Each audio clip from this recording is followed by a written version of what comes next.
அரசர்களின் பள்ளத்தாக்கு அப்படின்னு சொல்லக்கூடிய இடம் எகிப்துல கிடைச்ச இடம் வந்து அரசர்களின் பள்ளத்தாக்கு. அதுல வந்து பல்வேறு பேர்கள் கிடைச்சிருக்கு, நிறைய கிரேக்க பேர்கள் கிடைச்சிருக்கு, அதுல தமிழ் பேர்களும் கிடைச்சிருக்கு. அதுல வந்து இவனோட பேர் வந்து கிட்டத்தட்ட 8 இடங்கள்ல அப்போ வந்து ஒரு முக்கியமான ஆளுமையா அங்க வந்து அவன் போயிருக்கான்.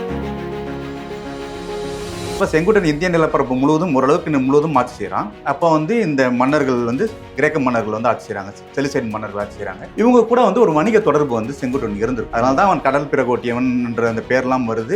அவன் வந்து கடல்ல களம் செலுத்திய செய்திகள் வந்து பல செய்திகள் வந்து சங்க இலக்கியங்களில் காணப்படுது. அந்த எகிப்துல வந்து இந்த கொற்றனும் கிடைக்குது, இந்த கீரனும் கிடைக்குது.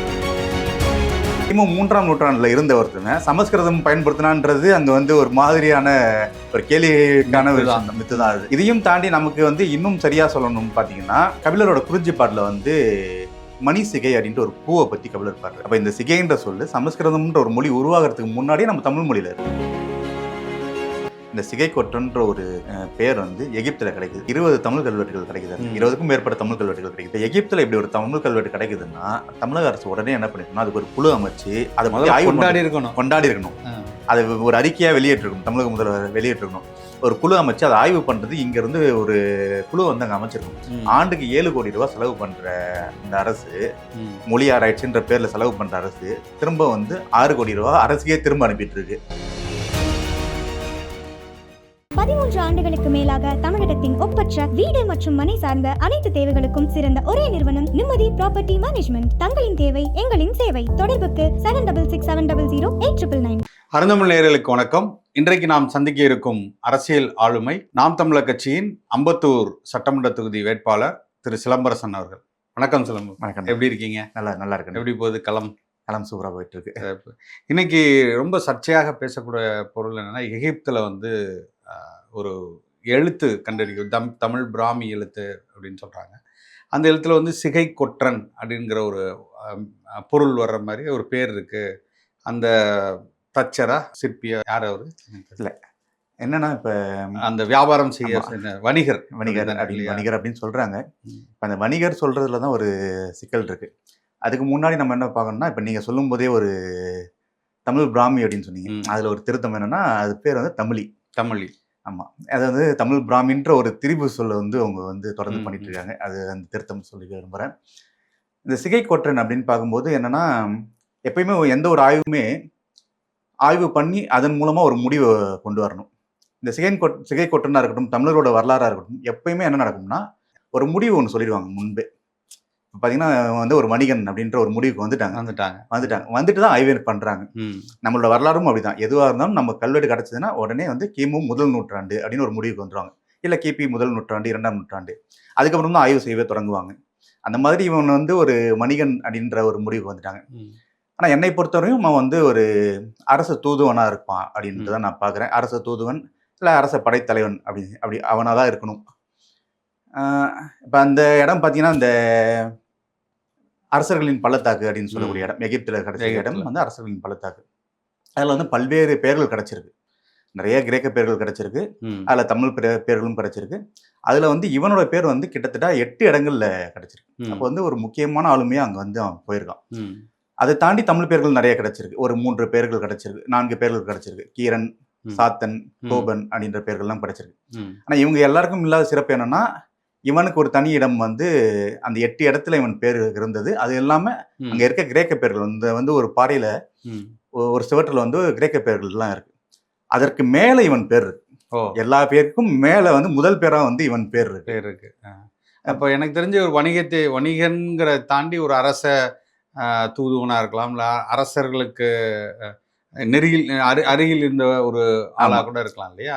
நான் வந்து அதை எப்படி பார்க்குறேன்னா, கிட்டத்தட்ட நான் வந்து ஒரு 3 ஆண்டுகள் சங்க இலக்கியத்தை வந்து ஆய்வு பண்ணியிருக்கேன். முழுக்க சங்க இலக்கியம் அதோட காலகட்டத்தை வந்து ஆய்வு பண்ணியிருக்கேன். சங்க காலத்துல வந்து பார்த்தீங்கன்னா, மிக சிறந்த ஆளுமைகள்ல வந்து 3 மன்னர்கள் நம்ம சொல்லலாம். முதலாவது மன்னன் வந்து நெடுஞ்செழியன், தலையாலங்காலத்து சிறுவன் நெடுஞ்செழியன். 2வது மன்னன் வந்து சேரன் செங்குட்டுவன், இந்த பேர் நமக்கு நிறைய கேள்விப்பட்டிருக்கோம். 3வது கரிகாலன், எல்லாருக்கும் தெரியும். இந்த மூவர்ல வந்து இந்திய நிலப்பரப்பு முழுவதும் ஆட்சி செய்தவன்னா செங்குட்டுவன் தான். இப்ப இந்த செங்குட்டுவனோட காலம் பாத்தீங்கன்னா, எல்லாரும் வந்து கிபி 2ஆம் நூற்றாண்டுன்னு சொல்லுவாங்க. எந்த ஒரு சான்றுமே இல்லாம பழைய சிலப்பதிகார கதையை வச்சுட்டு கிபி 2ஆம் நூற்றாண்டுன்னு வாங்க. நம்மளோட ஆய்வு இதுக்கு எனக்கு முன்பு வந்து கணியன் பாலன்ற ஐயா வந்து அவங்க ஓரளவுக்கு ஆய்வு பண்ணியிருக்காங்க, கொஞ்சம் எனக்கு நெருக்கமாக. அவங்களோட காலகட்டம் என்னோட காலகட்டம் கொஞ்சம் ஓரளவுக்கு நெருக்கமாக வரும். என்னோட ஆய்வுப்படி கிமு 325லேருந்து கிமு 275 என்னோட காலகட்டம். இப்போ இவன் வந்து தமிழகத்தை ஆட்சி செய்யும்போது கரூர் தான் தலைநகராக இருந்தது. இந்த கரூரில் வந்து அகழ்வாய்வு செய்யும் பொழுது எதார்ச்சியாக வந்து ஒரு நாணயம் கிடைச்சது, வெள்ளி நாணயம். இந்த வெள்ளி நாணயம் வந்து செலிசைடு அப்படின்ற கிரேக்க மன்னர்கள் காலத்தில் உருவாக்கப்பட்ட நாணயம். அவங்களோட காலம், அதுலேயும் வந்து செலிகோஸ்னிக்கோட காலம் அது. அவனோட காலத்தில் தான் அந்த வெள்ளி நாணயம் வந்து உருவாக்கியிருக்காங்க. அந்த காலகட்டம் பார்த்தீங்கன்னா கிமு 312லேருந்து கிமு 280, கிட்டத்தட்ட இந்த செங்குட்டுவன் காலகட்டம் தான். அப்போ செங்குட்டன் இந்திய நிலப்பரப்பு முழுவதும் ஆட்சி செய்கிறான். அப்போ வந்து இந்த மன்னர்கள் வந்து கிரேக்க மன்னர்கள் வந்து ஆட்சி செய்கிறாங்க, செலிசைடு மன்னர்கள் ஆட்சி செய்கிறாங்க. இவங்க கூட வந்து ஒரு வணிக தொடர்பு வந்து செங்குட்டன் இருந்திருக்கும். அதனால தான் அவன் கடல் பிறகோட்டியவன்ன்ற அந்த பேர்லாம் வருது. அவன் வந்து கடலில் களம் செலுத்திய செய்திகள் வந்து பல செய்திகள் வந்து சங்க இலக்கியங்களில் காணப்படுது. இந்த செங்குட்டுவனுக்கு வந்து 2 படைத்தளபதிகள் இருந்தாங்க. பொதுவாக சேரர்களோட அரசமைப்பு எப்படி இருக்குன்னா, ஒரு வேந்தன், பெருவேந்தன் இருப்பான். அவனுக்கு கீழே வந்து அவனோட மகன் இல்லை தம்பி இவங்கெல்லாம் வந்து வேந்தர்களாக இருப்பாங்க. அதை தாண்டி படைத்தளபதிகளும் இருப்பாங்க. அப்படி படைத்தளபதிகளாக இருந்ததில் வந்து 2 பேர் ரொம்ப முக்கியமானவங்க. ஒருத்தர் வந்து பிட்டன், இன்னொருத்தர் வந்து கொற்றன். இந்த பிட்டனோட மகன் தான் கொற்றன். இப்போ இவங்க 2 பேரும் படைத்தளபதிகளாக இருந்தாங்க. அப்போ இந்த செலிசைன் மன்னர்களோட அந்த காலமும் செங்குட்டுவன் காலமும் நமக்கு வந்து பொருந்தி போகுது. அவங்களுக்கு வணிக தொடர்பு இருந்ததுக்கான நாணய சான்று நமக்கு கிடைக்குது. இப்போ இவனோட தளபதியா கொற்றன் ஒருத்தர் இருந்தான். இப்போ இந்த கொற்றன் ஏன் அந்த சிகை கொற்றனா இருக்கக்கூடாதுன்றது தான் என்னோட பார்வையா இருக்கு. இப்போ அதை விட நமக்கு பெரிய சான்று என்ன கிடைக்குதுன்னா, இந்த கொற்றனுக்கு வந்து உறவினர் ஒருத்தர் இருந்தார். அது வந்து புகழூர் கல்வெட்டுல நமக்கு கிடைக்கும். அந்த உறவினர் யாருன்னா இவனோட அத்தை கணவர். அவருக்கு வந்து தன்னோட தங்கையும் இவன் திருமணம் பண்ணி கொடுத்துருக்கான். அப்படி ஒரு உறவு முறை அந்த காலத்துல இருந்திருக்கு. அவரோட பேர் வந்து கீரன்.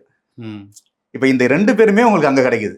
2 பேரும் அங்க இருக்கு. அந்த எகிப்துல வந்து இந்த கொற்றனும் கிடைக்குது, இந்த கீரனும் கிடைக்குது. இதுல வந்து சிகைன்றது வந்து அது வந்து என்னன்னா முடின்ற ஒரு சமஸ்கிருத சொல்ல அது வந்து ஒரு பத்ரி பேச ஆரம்பிச்சிருக்காரு. அவங்க உடனே தன்னைக்குள்ள போய் பூத்திப்பாங்க. அவங்க அந்த வேலையை தான் பண்ணுவாங்க. இப்ப இந்தியாவில கிடைச்ச மிக பழமையான சமஸ்கிருத கல்வெட்டு பாத்தீங்கன்னா கிபி 1ஆம் நூற்றாண்டு ஒரு முழுமையான கல்வெட்டு. ஒரு சமஸ்கிருத உருவாக்கத்துக்கு காலத்துல ஒரு சில சொற்களோட கிடைச்ச கல்வெட்டு வந்து கிமு 1 நூற்றாண்டு ருத்ரதாமன் கல்வெட்டு அப்படின்னு சொல்லுவாங்க. ஆனா இந்த கொற்றனோட காலம் இருக்குல்ல, இது வந்து கிமு 3ஆம் நூற்றாண்டு. அப்ப கிமு 3ஆம் நூற்றாண்டுல இருந்த ஒருத்தவன் சமஸ்கிருதம் பயன்படுத்தினான்றது அங்க வந்து ஒரு மாதிரியான ஒரு கேள்விக்கான ஒரு மித்து தான் அது. இதையும் தாண்டி நமக்கு வந்து இன்னும் சரியா சொல்லணும் பாத்தீங்கன்னா, நம்மளோட கபிலரோட குறிஞ்சிப்பாட்டுல வந்து மணி சிகை அப்படின்ட்டு ஒரு பூவை பத்தி கபிலர் பாடுறாரு. அப்ப இந்த சிகைன்ற சொல்லு சமஸ்கிருதம்ன்ற ஒரு மொழி உருவாகிறதுக்கு முன்னாடியே நம்ம தமிழ் மொழியில இருக்கு. அப்ப இது வந்து தமிழ் சொல் தான். அது வந்து முடிய குறிக்கக்கூடிய சொல்லாவே கலித்தொகை அலங்காரம்ங்கிற தமிழ் சொல். அது தமிழ்ல இருந்து அந்த சமஸ்கிருத மொழி வந்து என்னன்னா, இப்ப எப்படி இந்தின்ற ஒரு மொழி உருவாச்சோ, இருக்கிற எல்லா மொழிகளும் கலந்து ஒரு மொழி உருவாச்சோ, அந்த காலகட்டத்துல அப்ப இருந்த எல்லா மொழிகள்ல இருந்த சொற்களையும் கடன் வாங்கி தான் சமஸ்கிருதம் உருவாச்சு. தமிழ் மொழியில வந்து நிறைய சொற்களை கடன் வாங்குச்சு. அதுல இந்த சிகைன்ற சொல்ல வந்து அவங்க முடிக்க பயன்படுத்துற இந்த சிகா அப்படின்ற ஒரு சொல்ல அவங்க வந்து எடுத்துக்கிட்டாங்க. அது இவர் வந்து என்னன்னா சமஸ்கிருதம் திரும்பி தமிழுக்கு வந்ததா இவங்க வந்து ஒரு திருப்பி உருவாக்குறாங்க. இது நம்ம பாவாணர் இதை பத்தி நிறைய வந்து ஆய்வு பண்ணி முன்னாடியே கூறிட்டாரு. இது இந்த மாதிரி பல சொற்கள் இப்ப தமிழ்ல வந்து நிலம் தேய்ந்து உருவானதுனால தேயம், தமிழ்ல எகரம் வந்து சகரமா தெரியும், அதனால அது தேசமா மாறுச்சு.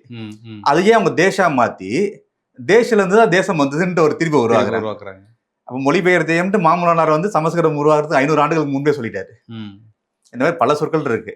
அது தமிழ்ல இருந்த ஒரு சொல்லாதான் நம்ம பார்க்கணும். இப்போ எகிப்துல வந்து இப்போ இந்த அரசவை பள்ளத்தாக்கு இல்லை பல இடங்கள்ல வந்து இந்த மாதிரி பெயர்கள் வந்து தமிழ் பெயர்கள் வந்திருக்கு. தமிழர்கள் அந்த அந்த நாகரிகத்தோடு ஒன்றி இருந்தாங்க இப்படிலாம் பேசுறதை தாண்டி இது வந்து தமிழரின் பெருமையை, தமிழரின் தொன்மையை, தமிழர் இத்தனை ஆண்டு காலம் கடல் கடந்து வணிகம் செய்திருக்காங்க, இல்லை பல நாடுகளில் இருந்திருக்காங்க அப்படிங்கிறது எல்லாமே இது இந்தியர்களுக்கு பெருமை சேர்க்கக்கூடியது தானே. இந்தியர் நாகரிகத்தில் இது வந்து தமிழர்கள் தொன்மையானதுன்னு மோடி அவர்கள் கூட சொல்கிறாரு. தமிழில் வந்து தமிழ்தான் மூத்த மொழின்னு சொல்கிறாரு.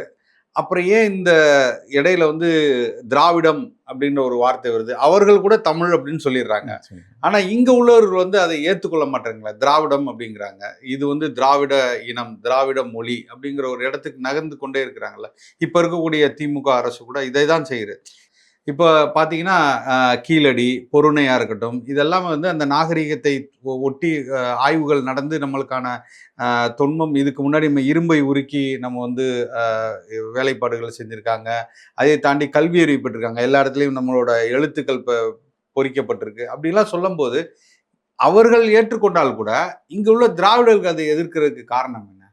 இல்லை, அது வந்து நம்ம அரசியல் நிலைப்பாடை தான் பார்க்கலாம். இப்போ என்னன்னா, திராவிடர்களுக்குன்னு ஒரு வரலாறு கிடையாது.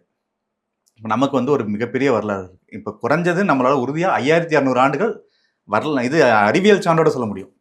நமக்கு வந்து மயிலாடும்பாறையில் கிடைச்ச எறும்பு வச்சு நம்ம வந்து நம்மளோட தொன்மை வந்து 5600 ஆண்டுகள் அறிவியல் சான்று. இப்போ அது கூட ஒரு தோராயமா அது வந்து அறிவியல் சான்று. இப்போ 5600 ஆண்டுகளுக்கு முன்பே இரும்பை உருவாக்கக்கூடிய அளவுக்கு நீங்க அறிவார்ந்த ஒரு சமூகமா இருந்தீங்கன்னா அதுக்கு எத்தனை ஆயிரம் ஆண்டுகளுக்கு முன்பு நீங்க வந்து உருவாயிருக்கணும். அதே மாதிரி பார்த்தீங்கன்னா நமக்குள்ள இன்னொரு பெருமை என்னன்னா, இப்போ எந்த உலகத்தில் உள்ள எந்த ஒரு மொழிக்கும் அதோட வேர் சொல் அதில் இருக்காது. அதோட தொன்மை வந்து அந்த மொழி கிடையாது. அது ஏதோ ஒரு மொழியா இருந்து, அது கிரேக்கம் வந்து ரோமானியமா மாறி, ரோமானியம் பின்பு வந்து ஆங்கிலமா மாறும். இங்க வந்து சமஸ்கிருதத்துக்கு முன்பு வந்து சந்தாசான ஒரு மொழி இருந்தது. அதுக்கு முன்பு சந்தவெஸ்டான்னு ஒரு மொழி இருந்தது. அந்த சந்தவெஸ்டா சந்தாசா மாறுச்சு. அது பின்பு சமஸ்கிருதமா மாறுச்சு. அதே பார்த்தீங்கன்னா தமிழ் வந்து கன்னடமா மாறுச்சு, தெலுங்கா மாறுச்சு, மலையாளமா மாறுச்சு. இந்த மாதிரி ஒவ்வொரு மொழிக்கும் வந்து வேர் சொல் வேற ஒரு மொழியில இருக்கும். ஆனா நமக்கு மட்டும் நம்மளோட தொன்மை நம்ம மொழி தான். அதனாலதான் அது ஆதி மொழி, முதல் மொழின்னு நம்ம சொல்றோம். அப்படி ஒரு தொன்மை நமக்கு வரலாறு இருக்கு. ஆனா இந்த திராவிட மொழிகளுக்கு அந்த மாதிரி ஒரு தொன்மை கிடையாது. முக்கியமா வந்து தெலுங்கு மொழின்னு எடுத்துட்டீங்கன்னா, தெலுங்கு மொழியில சொல்லிக்க அளவுக்கு ஒரு பேரரசரே கிடையாது. விஜயநகர பேரரசு எடுத்துட்டு வருவாங்க. விஜயநகர பேரரசர் வந்து அதுல கிருஷ்ணதேவராயர் வந்து துளு அரசர். அது வந்து ஒரு கன்னட பேரரசு. அப்ப அவங்களுக்குன்னு ஒரு பேரரசு கிடையாது.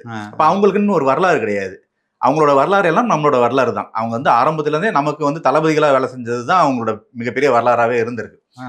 அதுல நம்ம எதிர்த்து சில நேரங்கள்ல வந்து போரிட்டு தோத்து இருக்காங்க. இந்த மாதிரி வரலாறுகள் எல்லாம் இருக்கு. அப்ப அவங்களுக்குன்னு ஒரு வரலாறு இல்லாதனால நம்மளோட வரலாறு அவங்களோட வரலாறை திரிக்க பாக்குறாங்க. இப்ப இந்த சிகை கொட்டன் கூட நம்ம எடுத்துக்கிட்டோம்னா, இதை வந்து அவன் வந்து ஒரு மலையாளியா திரிக்க வேலையை. அப்படி ஒரு பேச்சு இருக்கு. இப்ப நான் என்ன கேக்குறேன்னா, சீசர் அப்படின்ற ஒரு பேர் இருக்கு. இவன் வந்து ரோம மன்னன். அந்த சீசர்ன்ற பேரை இப்பயும் வந்து ஆங்கிலேயர்கள் வந்து பயன்படுத்துறாங்க.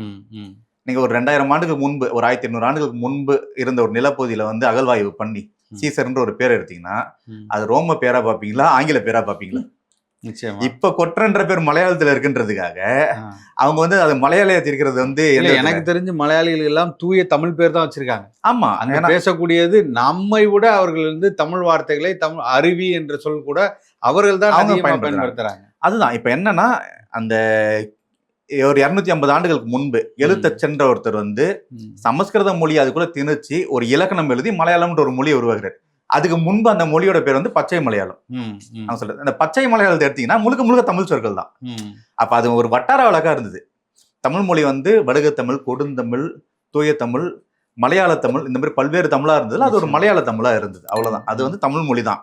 இப்ப அவங்க வந்து நாங்க பழைய தமிழர்கள், நாங்களும் தமிழர்களும் ஏத்துக்கிட்டாங்கன்னா சிறப்பு, வாங்க எங்க கூட சேர்ந்துருக்கு, அவ்வளவுதான். நாங்க வெளில மலையாளி, சமஸ்கிருத மொழியில தான் எங்க மொழி வந்ததுன்னா நம்மளால அதை ஏத்துக்க முடியாது. எதையுமே நம்மளுக்காக கொடுக்கறதுக்கு அவங்களுக்கு விருப்பம் இல்லை, அப்படித்தானே இதுல? ஆமா, அவங்களுக்கு என்னன்னா, அதுதான் ஆரம்பத்துல சொன்னது, தனக்கென்ன ஒரு வரலாறு இல்லாதவங்க மற்றவங்க வரலாறு திருட பார்ப்பாங்க, இல்ல அவங்க வரலாறு அழிக்கிற வேலையை பார்ப்பாங்க. இது ரெண்டு பார்ப்பாங்க. அந்த வேலைகள் தான் பண்ணிட்டு இருக்காங்க. அப்படிதான் நம்ம எடுத்துக்கலாம். இப்போ நம்ம இங்கு நடக்கக்கூடிய, இப்போ நீங்கள் ஒரு அகழ்வாராய்ச்சியாக இருக்கலாம், இல்லை வந்து ஒரு மொழி மீது நடக்கக்கூடிய ஆராய்ச்சிகளாக இருக்கலாம், அதன் தொன்மத்தை வேரை தேடி போகிறதா இருக்கலாம், இது எல்லாத்துலேயுமே நீங்கள் என்ன நினைக்கிறீங்க? இந்த திராவிடர்கள், இந்த செம்மொழி ஆராய்ச்சியாக இருக்கலாம், எல்லாமே வந்து அவர்கள் அடுத்த கட்டத்துக்கு இந்த மொழியின் அவசியத்தை உணர்ந்து, மொழியின் தொன்மையை உணர்ந்து, இவர்கள் வந்து இதோட பாரம்பரியத்தை இல்லை பின்னோக்கி எடுத்துகிட்டு போகக்கூடிய வேலைகளை செய்யக்கூடியவர்களாக இருக்கிறார்களா, இல்லை இதை வந்து முட்டுமுள்ளதாக மேலே நின்றுட்டு எல்லாத்தையும் மடைமாற்றும் வேலையை செய்கிறாங்களா? தமிழ்நாட்டில் வந்து உலக தமிழ் ஆராய்ச்சி நிறுவனம் ஒன்று இருக்குது. அது தமிழக அரசோடது. செம்மொழி ஆராய்ச்சி நிறுவனம் ஒன்று வந்து இருக்குது, மத்திய அரசு. இப்போ இந்த சிகைக்கொற்றன்ற ஒரு பேர் வந்து எகிப்தில் கிடைக்குது. அதுவும் வந்து 20 தமிழ் கல்வெட்டுகள் கிடைக்குது. 20க்கும் மேற்பட்ட தமிழ் கல்வெட்டுகள் கிடைக்குது. இப்போ எகிப்தில் இப்படி ஒரு தமிழ் கல்வெட்டு கிடைக்குதுன்னா தமிழக அரசு உடனே என்ன பண்ணிருக்கணும், அதுக்கு ஒரு குழு அமைச்சு அதை முதல்ல ஆய்வு கொண்டாடி இருக்கணும். அதை ஒரு அறிக்கையாக வெளியேற்றிருக்கணும். தமிழக முதல்வர் வெளியேற்றிருக்கணும். ஒரு குழு அமைச்சு அதை ஆய்வு பண்ணுறது இங்கேருந்து ஒரு குழு வந்து அங்கே அமைச்சிருக்கும். ஆண்டுக்கு 7 கோடி ரூபாய் செலவு பண்ணுற இந்த அரசு, மொழி ஆராய்ச்சின்ற பேரில் செலவு பண்ணுற அரசு திரும்ப வந்து 6 கோடி ரூபாய் அரசுக்கே திரும்ப அனுப்பிட்டு இருக்கு. இது வந்து செம்மொழி அரசு நிறுவனத்துல நடந்த ஒரு நிச்சயமா ஒரு 4 ஆண்டுகளுக்கு முன்பு அந்த நிறுவனத்தின் வேலை செய்யறவரே சொன்னது வந்து இந்த மாதிரி 7 கோடி ரூபாய் மத்திய அரசு கொடுக்கக்கூடிய நிதியை கூட அவங்க திருப்பி அனுப்புறாங்க தமிழ் மொழி ஆய்வுல. அப்ப நம்ம எப்படி இந்த ஆய்வு நடக்குதுன்றதை நம்ம பார்க்கணும்ல. இப்போ உண்மையான இவங்க ஆய்வு பண்றாங்கன்னா அந்த ஒட்டுமொத்த நிதியும் பயன்படுத்தி எங்களுக்கு நிதி பார்த்தல இன்னும் நிதியை கொடுங்க, நாங்க ஆய்வு பண்ணணும்னு போயிருக்கணும். இல்ல இப்பயே ஒரு குழு வந்து கிளம்பிருக்கணும். அங்க போயிட்டு யார் அந்த ஆய்வு பண்ண அந்த பிரெஞ்சு அறிஞரை பார்த்து என்ன ஏது, இது காலகட்டம் என்ன, இது கிபி முதல் நூற்றாண்டு சொல்றீங்களே எதை வச்சு சொன்னீங்க, கார்பன் டேட்டிங் ஏதாவது பண்ணீங்களா, இல்ல இந்த எழுத்தமதியை பார்த்தா கிமு 3ஆம் நூற்றாண்டு மாதிரி இருக்கு, நீங்க எப்படி எங்களோட வரலாற்றை குறிக்க சொல்றீங்க, இதை பத்திலாம் ஆய்வுகள் நடத்திருக்கணும். அதெல்லாம் எதுவுமே பண்ணல. தமிழ்நாட்டில் நாம் தமிழர் கட்சி வந்ததுக்கு அப்புறம் ஒரு இன எழுச்சி ஒன்று வந்தது. தமிழ் தேசியத்தை பத்தி பேசுற ஒரு கூட்டம் அதிகமாச்சு. அப்ப வேற வழி இல்லாம இவங்க வந்து இந்த கீழடி இந்த மாதிரி விஷயங்கள்லாம் கையில எடுக்கிறாங்க. ஒரு செய்தி வருது, மேலாண்மை முறையில வந்து இரும்போட காலம் 5600 ஆண்டுகள் அப்படின்னு வருது. அது வந்து 4 ஆண்டுகளுக்கு அப்புறம் அதை பத்தி ஒரு அறிக்கை வெளில வருது. இல்ல நீங்க நாம் தமிழர் கட்சி வந்து எப்போதுமே ஒரு குற்றச்சாட்டை வைத்துக்கொண்டே இருக்கிறது இல்ல. இப்ப தமிழர்களின் எந்த தமிழர்களுக்காக இந்த திராவிட அரசு செய்யவே இல்லை.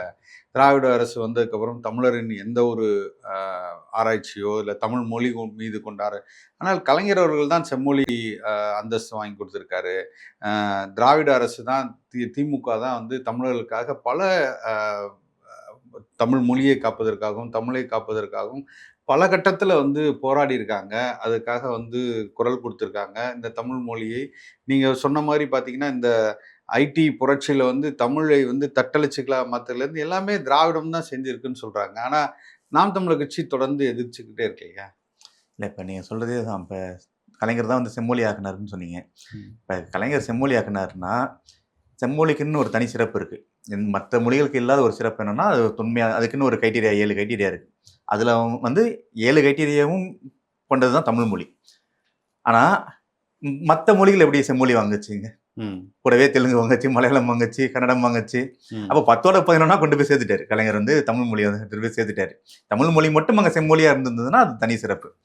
அதே மாதிரி இந்த ஆரியம் வந்து எப்படி வந்து ஆரியம் வந்து நம்மளை வந்து எதிர்த்து நின்று கொள்ளுதோ அந்த மாதிரி திராவிடம் வந்து கூடவே நின்று கொள்ளும். இப்போ நாம் தமிழர் கட்சி வந்ததுக்கு அப்புறம் ஒரு எழுச்சி வந்தது தமிழ்நாட்டில். தமிழர்கிட்ட வந்து அந்த தமிழ் தேசிய உணர்வு வந்து வந்தது. இப்போ தானே அந்த ஜல்லிக்கட்டு இந்த மாதிரி நிகழ்வுகள்லாம் வந்து ஒரு தமிழ் உணர்வை வந்து தூண்டுச்சு. இப்போ வேற வழி இல்லாமல் ஒரு சில விஷயங்களை பண்ணுறாங்க. தமிழ்நாட்டில் தோண்டி எடுக்க வேண்டிய தொல்லியல் மேடுக்கு மட்டும் 7000க்கு மேலே இருக்கு. ஒரு சில தொல்லியல் மேடை மட்டும் தோண்டிட்டு அதுக்கான ஆய்வறிக்கையும் உடனே மக்கள் மத்தியில் கொண்டு போய் சேர்க்காம நாங்களும் பண்றோம்ன்ற வேலையை பண்ணிட்டு இருக்காங்களே தவிர இவங்கெல்லாம் அது முழுசா பண்ணவே மாட்டாங்க. இந்த மண்ணில் நாம் தமிழர் ஆட்சி அமைச்சு நாம் தமிழர் என்னைக்கு வந்து கால் ஒன்றதோ அன்னைக்கு தான் வந்து இந்த ஆய்வுகள்லாம் முறைப்படி நடக்கும். அதுதான் என்னோட பார்வையா இருக்கு. மிக்க நன்றி. நன்றி.